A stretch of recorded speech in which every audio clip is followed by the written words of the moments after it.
আমরা এই বাংলাদেশের রাজনীতিতে এমন একটি ধারা দেখেছি, যেই ধারায় শুধুমাত্র যখন ভোটের প্রয়োজন হতো তখনই অনেকে জননেতা সেজে জনগণের কাছে আসতো। কিন্তু বিগত 16 বছরে খুনি হাসিনা সেই ভোটের প্রয়োজনীয়তাও রাখেননি। তাই কোন নেতাকে জনগণের কাছে আসতে হয়নি। কিন্তু আমরা মনে করি এই অভ্যুত্থানে আমরা ঐক্যবদ্ধভাবে হাতে হাত রেখে কাঁধে কাঁধ মিলিয়ে লড়াই করে স্বৈরাচারী খুনি হাসিনাকে দেশ ছাড়া করেছি। আমরা ঐক্যবদ্ধভাবে এদেশের ফ্যাসিস্ট বিরোধী সকল দলের, মতের, ধর্মের, বয়সের, শ্রেণীর মানুষ একসাথে লড়াই করেছি। তাই এটা আমাদের দায়বদ্ধতা, এই দেশের প্রত্যেকটি প্রান্তে, হোক কোন দ্বীপ, হোক কোন একটি দেশের সর্বশেষের জেলা, সেখানে গিয়ে সেই জেলার সাধারণ মানুষের কথা শোনা এবং সে অনুযায়ী আগামীর বাংলাদেশের কাজগুলো করা আমাদের সবচেয়ে বড় দায়িত্ব। আজকে ভোলায় রাজপথে হেঁটেছি, আমরা আমাদের যে ভাইরা অটো চালায়, সিএনজি চালায়, ফুটপাতে দোকানদারি করে, যে ভাইরা হোটেল চালায়, ব্যবসা বাণিজ্য করে, তাদের সাথে কথা বলেছি। আমরা তাদেরকে বলেছি তারা ঘোষণাপত্রে কি দেখতে চায়। তারা সবার আগে বলেছে তারা ওই খুনি হাসিনার ফাঁসি দেখতে চায়।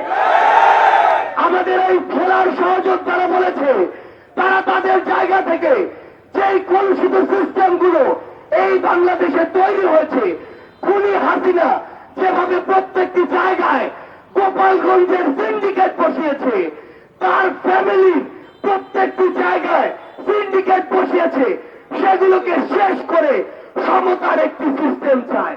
আমার ভোলার সহযোদ্ধারা আমাদেরকে বলেছে এই বাংলাদেশে এতদিন ধরে এই যে অরাজকতা চলেছে, এই যে চাঁদাবাজি সিন্ডিকেট চলেছে, এগুলোর বিরুদ্ধে গিয়ে এই যে বিভিন্ন শ্রেণীর মানুষকে বিভিন্ন ভাবে সেবা দেওয়া হয়েছে, কাউকে স্যার বলেছে, কারোর সাথে দাসের মতো ব্যবহার করেছে, এই বৈষম্য বাংলাদেশ থেকে দূর করতে হবে। আমাদের ভোলার সহযোদ্ধারা আমাদেরকে স্পষ্ট করে জানিয়েছে এই অভ্যুত্থানে যারা জীবন দিয়েছে, রক্ত দিয়েছে, তাদেরকে যেন স্বীকৃতি দেওয়া হয়।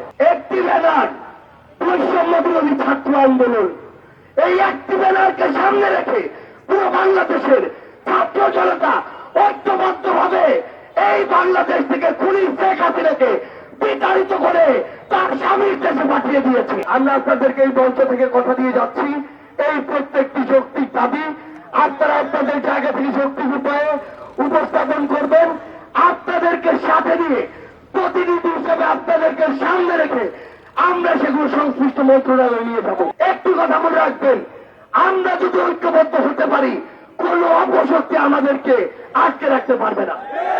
তাই আপনাদের প্রতি সংগ্রামী অনুরোধ, আগামীর এই বাংলাদেশে, আগামীর এই ভোলায় আপনারা আপনাদের জায়গা থেকে যে কোনো যৌক্তিক দাবিতে আপোষহীন মনোভাব দিয়ে রাজপথে থাকবেন, যৌক্তিক উপায়ে সকল দাবি উপস্থাপন করবেন। আপনাদের যে কোনো যৌক্তিক দাবিতে